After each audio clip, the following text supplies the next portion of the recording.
السلام عليكم ورحمة الله تعالى وبركاته. صاحبada qiimaha badan ku xiran janaalkan soo dhawaada waa markale muuqaal hor leh waxaan idin sheegnaa asxaabta qiimaha badan ku xiran janaalkan in aan janaalkan u soo wareegin hadda kadibna janaalkan aan muuqaalada soo gelin doono. Janaalka Khalid Drama waxa laga yaabaa toddobaadkii in hal muuqaal soo gelino laakiin ha ka sugina musalsalo ee kan ayaan hadda kadib soo gelin doonaa cilad ugu timid darteed. haddaba musalsalka dhaawacii qalbigiisa waan ognay xalqada 25aad waan soo falanqeynay janaalkan ayay ku jirtaa sidoo kale xalqada 26aad goosgooskeeda ayaa xalay toole la daawaday wuxuuna ahaa runtii goosgoos aad iyo aad u xiiso badan saan maalmo ka hor idin sheegnayba Cadnaan waxaan idin dhahnay wuxuu dhimanayaa xalqada 26 waxa la soo gaaray waqtigu uu dhiman lahaa Cadnaan. haddaba inta aan afaalada guda galin ugu horeyntii goosgooska aan yara falanqeyno goosgoosku wuxuu ka bilaabanayaa ama goosgoos kale xalqada 26aad waxaan ku arkaynaa kadib ninkii Cadnaan ah markuu imaaday arooska ninkan lagu magacaabo dabcan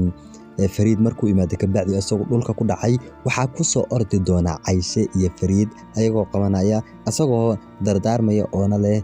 maanta waxaan ka tagaya qasrigii sidoo kale wuxuu dhahay ma jiro aaba ka maqan wiilkiisa oo guursanaya inta aan dhiman ka hor waxaan imaaday arooska wiilkayga dhanka kale waxaan la tusayaa qoftii Cayshe ahayd oo dacmaan kuul ay qabtay ka dhacaysa oo iyadoo leh Cadnaan aaba wuxuu shil ayuu galay saadarteed waan weynay aaba Cadnaan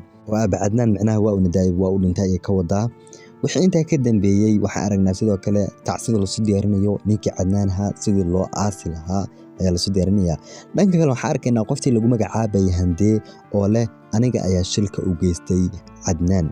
haddaba Hande say shilka u geysan kartaa xitaa haddii ay dishay qaabkay ku dili kartaa masun ayay siisay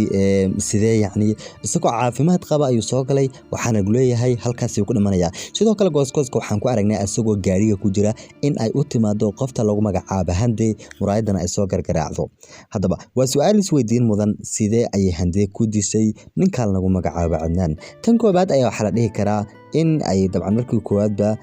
ay u diiday biyo intuu xanuunku ku soo kacay ama ay daawadiis ka qarisay waxyaalo saasa ayaa loo adeegsan karaa tan labaad iyagu say noo sheegeen baa sida hadalladooda ku jiray Cadnaan waxa uu ku dhintay iyagu leeyihiin sil ninkaana uma eko nin dhaawac meel ka soo gaaray ama nin gaari kale ku dhuftay waan garan waayay runtii midaas ninkan gebi ahaantiisaba uma eko nin sil ku dhintay ama nin sil ku dhaawacmayba laakiin tan ugu daran la isweydiinaya ama tan looga shaksan yahay waxay tahay ninkii lagu magacaabayay Yamaan in arrinkan uu ka dambeeyay taasna waxaan loo dhihi karin Hande ayaaba afkeeda ka qaranaysa oo leh aniga ayaa dilay. haddaba waxa isweydiin mudan Hande markii ay lahayd Cadnaan aniga ayaa dilay waxa kaamirada isla markiiba lagu soo qabtay Azaade. haddaba ma laga yaabaa in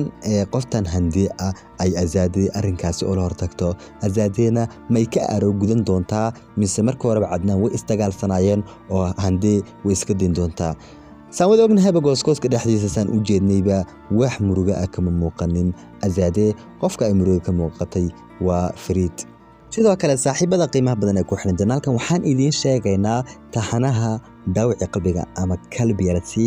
in uu joogsan doono ugu horeyntii waxa uu ku dhammaan doonaa xalqada 33aad inta uusan dhammaan ka horra waxa dhici doonta in taxanaha uu maalmo hakad galo sabab jira awgeed xalqadahan hadda waa xalqada la sii duubay oo diyaarsanaa laakiin kadib markii ninkan Fariid lagu magacaabo dhaliishadiisa saxda isku soo hagaagtay ayuu fasax jiray aad looga shaksan yahay sidoo kale dhanka daawashadana hoos ayuu u liitaa saas darteed asaga kalbiyarasi ahaan iyo taxano kale lagu magacaabo Elkizi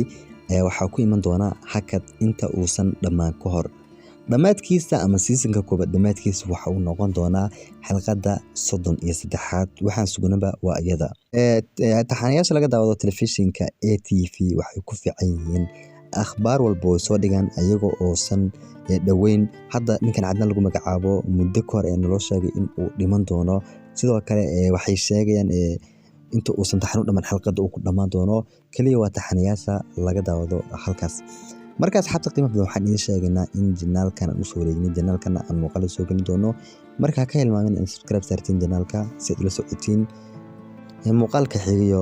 misalka rabtid dokumentiga nagula wadaag in aan soo falanqeyno soo wada ognaa dhaawaca qalbiga iyo